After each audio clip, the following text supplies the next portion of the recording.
How every morning starts. Cup of coffee.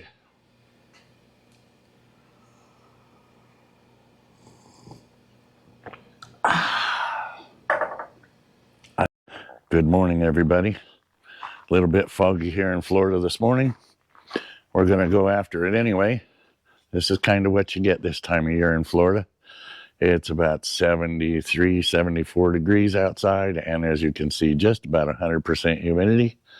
There's not a stitch of breeze. So today we probably won't get much painting done, but what we will get done is rear end completely bolted in and hopefully finished. And then I'm going to start assembling the engine top end, doing the guide plates for the push rods, putting on the roller rockers, adjusting the valves, getting everything set to slap the clutch on and put that transmission and motor in hopefully in the next day or two. So hope you enjoy the video. Remember to like and subscribe and all that happiness. I'll remind you a little later. Sure could use it for the algorithm so more people can see this old guy make a mess out of junk. So here's just a quickie for all you people that are watching. Safety first. By jacking this up to get the rear end out, I've literally found the center of gravity. So always remember to be careful. By the way, this thing is really gonna be light. Watch for wheelies on the power tour. They're coming. Well, we took the rear end out. I did cut the leaf springs. They're so old and rusty they weren't worth saving for someone else. But amazingly, all of the bolts and the shackles came out on their own. This thing really wants to get back on the road. It's trying to help me. The bolts actually came loose as soon as I broke them loose. They came loose with my fingers. So I set it on a couple of RV jack stands, which will actually jack it all the way up to 30 inches. They're good for 3,000 pounds. I'm not worried about it. The center of gravity is right under the driver's door without the rear end and the front end on it. So no motor, no tranny. Got the tilt front end off. Do a little more welding. Try a little more weight reduction and not just rust. And the next trick is the engine. I put the heads on it today. It is a 383, but it's a Chevrolet. And it's built pretty well. Should be a lot of fun with a stick. So if you see me on the street, you just never know. I might dump the clutch a little bit and I might pull the wheels off the ground because apparently a lot of weight is in the back compared to the front. And you can see that by looking at the relationship of the wheel well to the door. There's a lot more hanging off the back. So, could be pretty crazy. I look forward to it. Keep watching. A lot more fun stuff to come. Well, it's Tuesday, April 25th. Getting ready to put the differential in the back end. I've gone ahead and mounted the front spring perches. I have the brackets in place. The rear end, she's sitting on jack stands, ground and ready to go in. You get a little help to get it picked up, put in place, put the shackles in the back, and then we'll start figuring out our pinion angle. We'll tack weld it, flip it over, and weld the perches in place. Then we're going to go ahead and set up for the ladder bars, which are longer than the front half of the spring. We're going to use sliders on those. They're more for appearance than anything, make it look like the old school gasser. By using sliders, the differential and springs won't bind and work against each other. It will actually be able to slide back and forth an inch or two, although it won't move that far.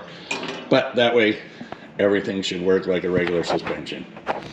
As soon as I get some help, I'll turn this back on. You can kind of watch us. And here we go again. Okay, so I've got my new springs hanging.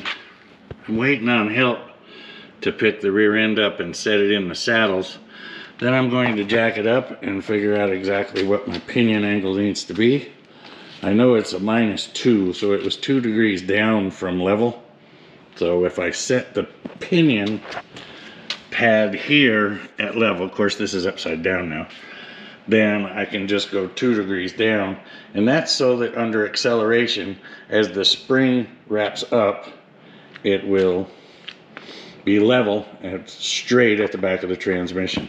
It's rather important so it doesn't try and hop on you and bind. So onward and upward, going over here. Here's the beginnings, or getting closer to the end on the small block. Got an SFI damper on the front, blah blah blah, 2-piece timing cover. I put the cam button in. I've got retrofit roller lifters. I've got dart guides. I have a set of stud girdles. It's time for a little jewelry.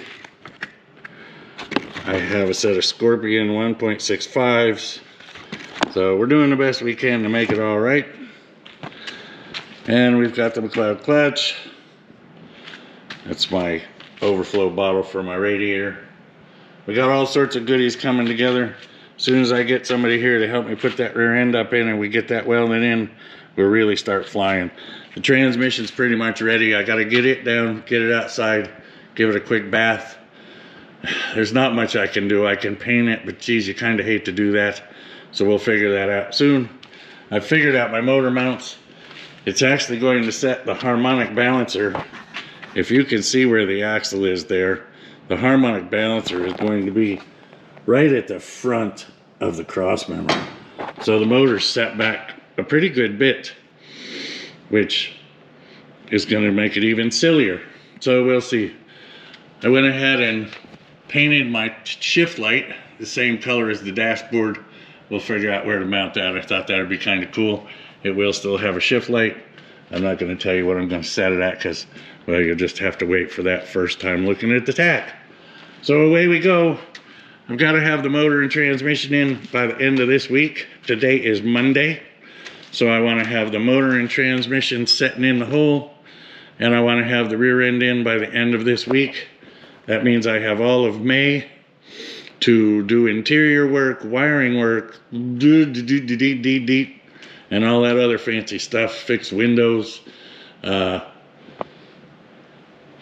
I can do it. What, 30 days to put the rest of the car together? No problem. See you in a bit. Okay, here we go again. So, what I have done is gone ahead and welded the purchase on. I set my distance side to side so it's on the spring in the same place.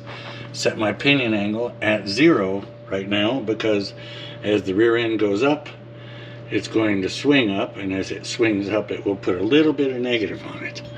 Now the other problem that I have, if you can see this at all, is that the shaft spring is too short. So I'm going to undo that bracket. It's held in by 3 rivets. So I'll break the rivets off. I'm going to take this piece of box tubing and space the whole thing forward, which will put it right where it needs to be. That's the plan at this point. I am going to use these shocks, believe it or not, because they are still really good. And I'm not even going to paint them because that's just patina. Okay, so maybe now you'll be able to see a little better. I've removed the original bracket from the machine. And what I'm going to do is, if you can imagine that this was mounted like this, all I'm doing is from here, moving it out that much. So what I did was, I held this up in place on the right hand side, sprayed paint through the holes, so I can mark it, center punch them, I will drill them, and then, eyeballing her up, I will go ahead and take this, put it on the other side, mark those, and drill them. And then I'm going to get grade 8 bolts, and I will bolt this in place, and then just spot the bolts in place so that they don't come loose. So that's the plan. So I'll put you on speed 'em ups and at least get to see me do a little something stupid.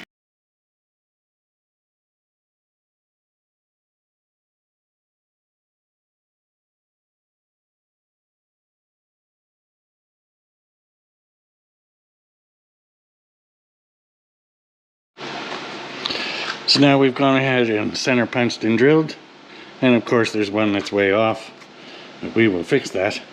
I haven't decided the best man of attack. When I go to put this on the other side, it will basically go like this. If I should weld those in place, I can get a good weld inside there. My welder's more than capable enough of welding this stuff. I guess it really doesn't matter as long as I get it square, so I can clean those up. We'll make that decision here in a little bit.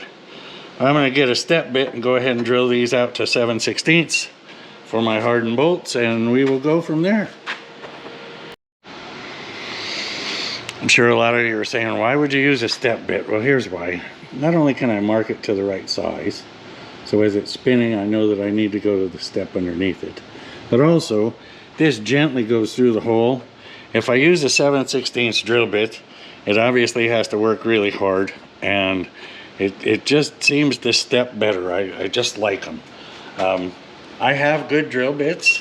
Well, not the best, but I have good drill bits, and it will drill through here, but it just seems kind of noisy to me, and it's hard on equipment. That's why I drilled this pilot hole, but it's just easier with a step bit. I'll go ahead and put this in and pop one through, and you'll see it'll just slide right into place real nice and easy, or it'll make a liar out of me. But one way or the other, we're going to drill these holes.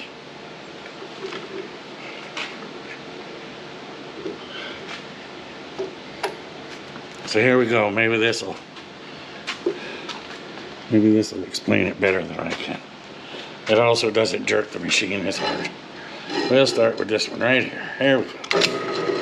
I'll set it this way so I've got a little bit better leverage in case it tries to stick. And away we go.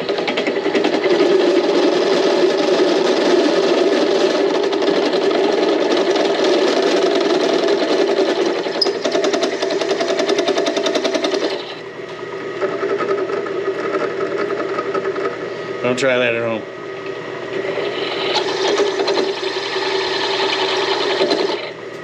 See how easy that is? I mean, you just can't beat it with a stick. We are making these 7/16, so I have them all marked. We'll go ahead and drill them all, and then we'll check them.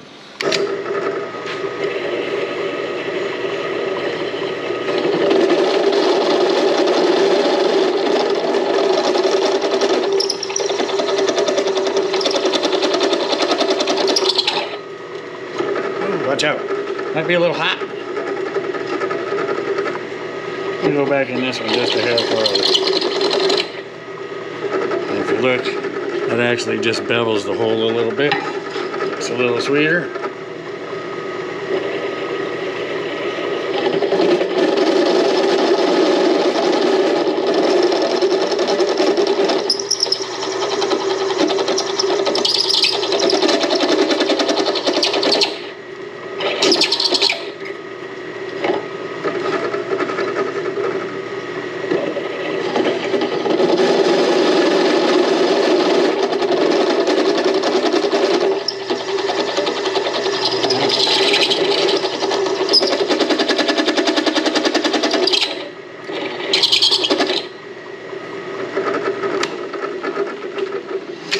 That was real time. You can see they're all nice and beveled just a little bit. Now, in order to do that from the 3/16 bit that I did and do it without a step bit, I probably would be done with 2 holes now.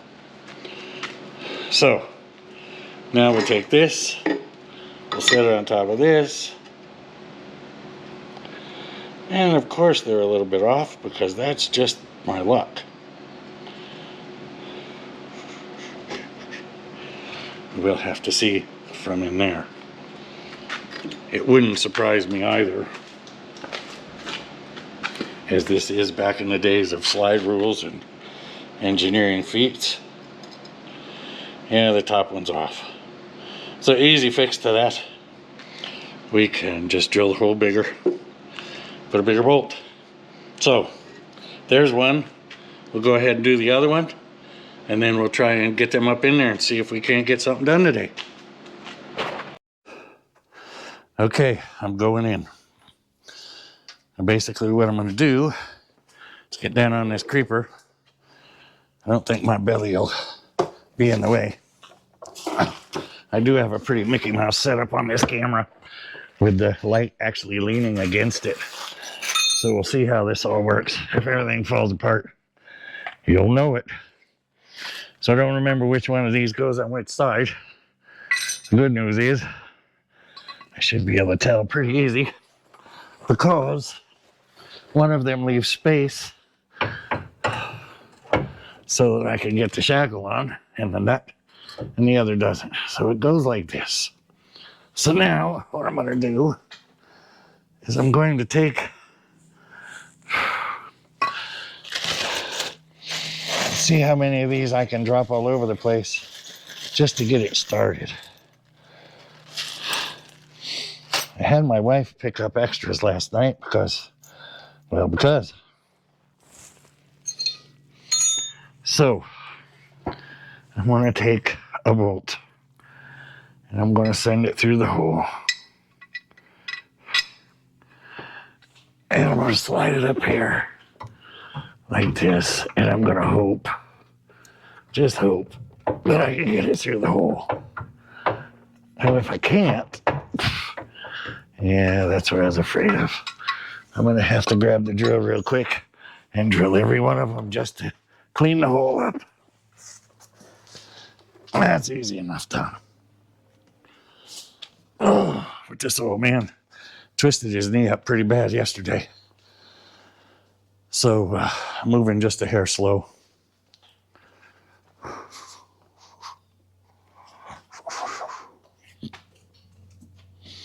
And I don't know if any of you are, but I am actually right-handed and left-legged, which means I kick a ball with my left leg, but I write with my right hand.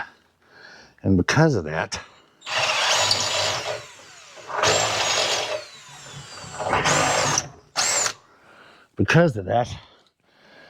every time I stand up or get down or anything, I'm using that leg, which just makes it miserable, because right now, that's the one that hurts.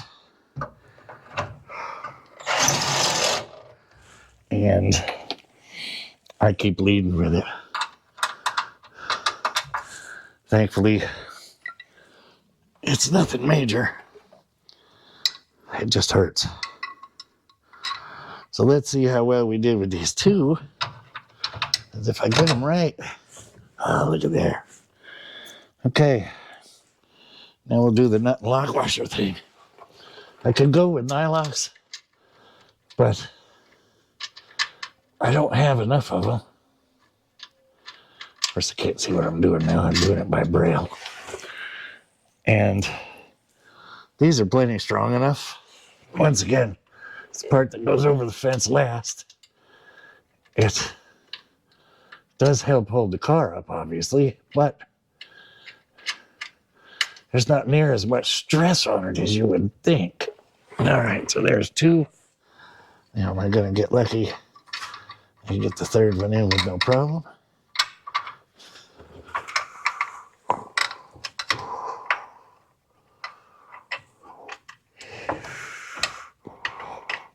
And the answer is no. Now I got to figure out why.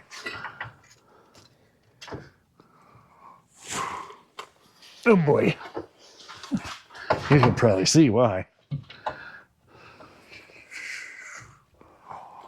Am I going in the wrong hole? Maybe. Well, the good news is that one goes in. And maybe, just maybe, I can Oof. That was going to be fun. All right, got to come up with a new plan here. Can I get the bolt in from the inside? Maybe. Anytime you're doing stuff like this,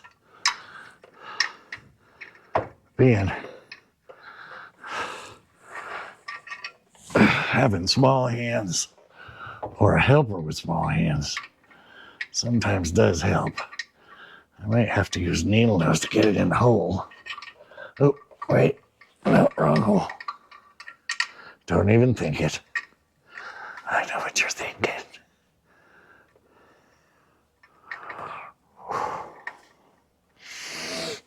All right.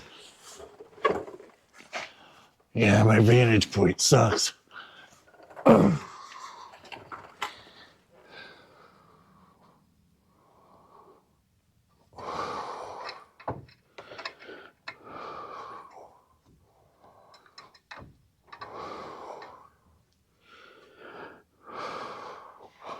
I think I'm almost in it. Yes, maybe. No. Come on, you had it once, which means that it will go.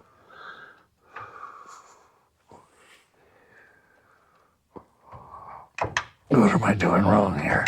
There it is. There it is.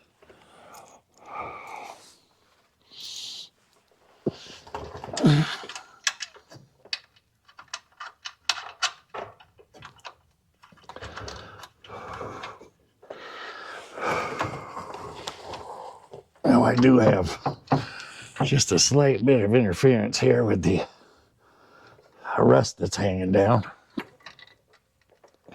We'll see what we can do with that. But because we're right here, where did I put it? Where did I put it? Now I don't know where I put the shackle. But it appears to me that we should be able to get that shackle in there. I may have to loosen up the leaf spring just a little bit at the rear end just because there is a little bit of adjustment there, but we'll see. First, I'm going to go ahead and tighten these up. And I'm probably going to have to drill that other hole. Whoa, what are you doing, you dummy? You got to tighten it from the other end. And there's going to be shit flying everywhere. So, I'm going to get out of the way. I'll let her fly.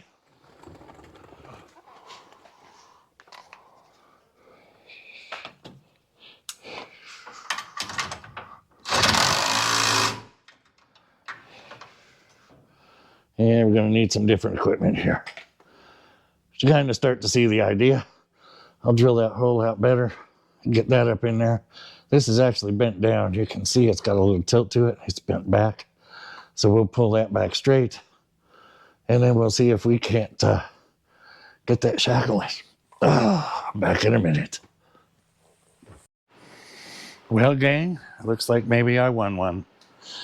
Have the brakes on. I know they aren't new. It's about the only thing, but it is the rear brakes. They're off a Mustang. Everything is there. The brackets are in the back. It's all bolted up and set in place. The springs are all bolted in.